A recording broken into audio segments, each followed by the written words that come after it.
হয়তো অনেকের অনেক কিছু হয় নাই এবং অনেকের অনেক কিছু হয়তো আমরা পাবো না, কিন্তু তার মধ্যে দিয়েও দেশ পাবে কিনা, দেশের মানুষ পাবে কিনা, আমরা যাদের সেই চিন্তাটা করি, তাহলে আশরাফ আব্দুর রবের যে স্বাধীনতার যে পতাকা তিনি তুলেছিলেন, সেই পতাকার সমন্বয় যতদিন বাংলাদেশ আছে ততদিন পতাকার সমন্বয় থাকবে এবং ততদিন আশরাফ আব্দুর রবের নাম থাকবে। আশরাফ আব্দুর রবের নাম মুছে ফেলার শক্তি কারো নাই। ইতিহাস মাঝে মাঝে বিকৃতি করা যায়, কিন্তু ইতিহাসকে পাল্টানো যায় না। আমরা সবাই মিলে কাঙ্ক্ষিত সেই লক্ষ্যে পৌঁছানোর জন্য গণতন্ত্রটাকে আগে ধরি, আগে গণতন্ত্রটা প্রতিষ্ঠিত হোক। 5 বছর পর পর একটা নির্বাচন হবে, এইটা প্রতিষ্ঠিত হোক।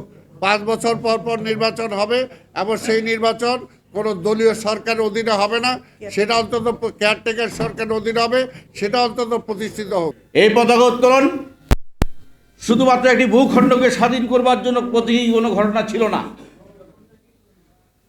এই পতাকা উত্তোলন ছিল অন্যায়ের বিরুদ্ধে সংগ্রাম। এই পতাকা ছিল সাম্য, মানবিক মর্যাদা, সামাজিক সুবিচার প্রতিষ্ঠা করবার প্রতীক।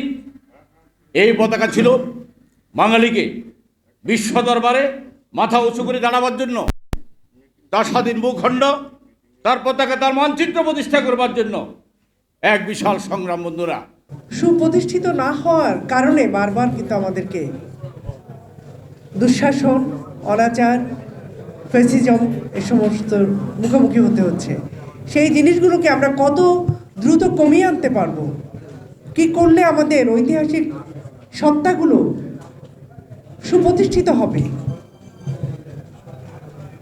এবং আমাদের ওই ভিতটাকে মুক্তিযুদ্ধের মধ্য দিয়ে, স্বাধীনতার পতাকা উত্তোলনের মধ্য দিয়ে যে বাংলাদেশটি রচিত হয়েছে, বাংলাদেশের সৃষ্টি হয়েছে, সেই ভিতটি আমরা যদি শক্ত না করি, আমরা ভবিষ্যতে কী নিয়ে টিকবো, কী নিয়ে লড়াইটা করব।